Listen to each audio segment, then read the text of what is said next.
Գորաշկն ամեն օր ուղերձների շարք։ Աստված կարող է խոսել հոգևոր առաջնորդի միջոցով։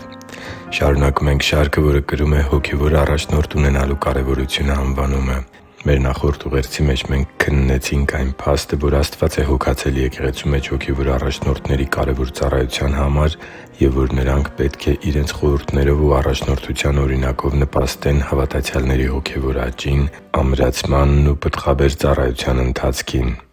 Սիրելի՛ բարեկամ, կյանքում կարող են լինել պահեր, երբ մենք չենք կողմնորոշվում ճիշտ և աստվածահաճո որոշումներ կայացնելու հարցում։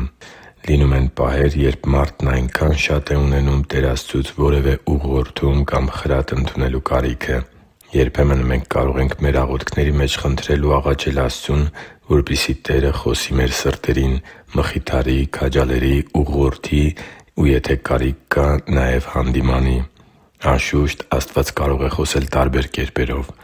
Աստվածաշնչում բազում օրինակներ կան, երբ Տերը խոսում է երազների ու տեսիլքների միջոցով, մարգարեությունների ու որոշակի իրադարձությունների մեջ, Իր Խոսքի՝ Աստվածաշնչի միջոցով։ Սակայն Աստվածաշունչը մեզ հորդորում է, որ ուշադիր լինենք նաև մեր հոգևոր առաջնորդների խոսքերին ու խրատներին։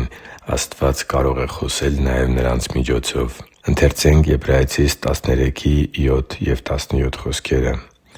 «Հիշե՛ք ձեր առաջնորդներին, որոնք Աստծու խոսքը խոսեցին ձեզ. նայեք նրանց կյանքի վախճանին և հետևե՛ք նրանց հավատի օրինակին։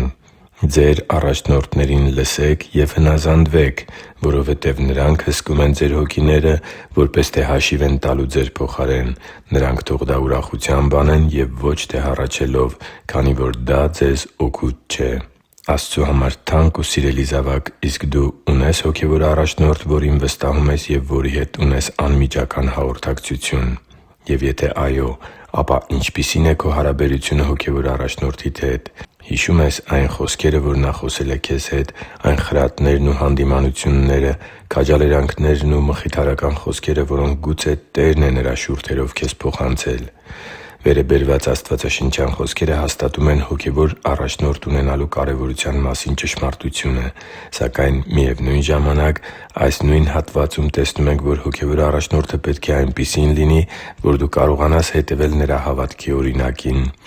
Նման առաջնորդներին լսելն ու հնազանդվելը Տեր Աստծու պատվերն է։ Այո՛, յուրաքանչյուր հոգևոր առաջնորդ հաշիվ է տալու Աստծուն Իր կողմից առաջնորդված հավատացյալների հոգևոր ընթացքի համար։ Եվ մենք ամեն բան պետք է անենք, որպեսզի նրանք այդ հաշիվ տալու ժամանակ գովասանքի արժանանան, այլ ոչ թե ամաչեն, քանի որ նրանց գովասանքը կամ ամոթը ուղղակիորեն կախված է լինելու մեր հոգևոր ընթացքի հաղթանակներից կամ պարտություններից։ Աստված կարող է խոսել հոգևոր առաջնորդի միջոցով, սակայն դա չի նշանակում, որ հոգևոր առաջնորդի ամեն ասած խոսքն Աստծու խոսքը պետք է լինի մեզ համար։ Ամեն բան պետք է քննվի Աստվածաշնչով։ Եվ այնուամենայնիվ, հենց Աստվածաշունչն է ասում, որ Աստված կարող է խոսել հոգևոր առաջնորդի միջոցով։ Եվ մենք պետք է ուշադիր ու զգոն լինենք, որպեսզի չանարգենք ճշմարիտ հոգևոր առաջնորդներին լսելու և հնազանդվելու աստվածաշնչյան պատվերը։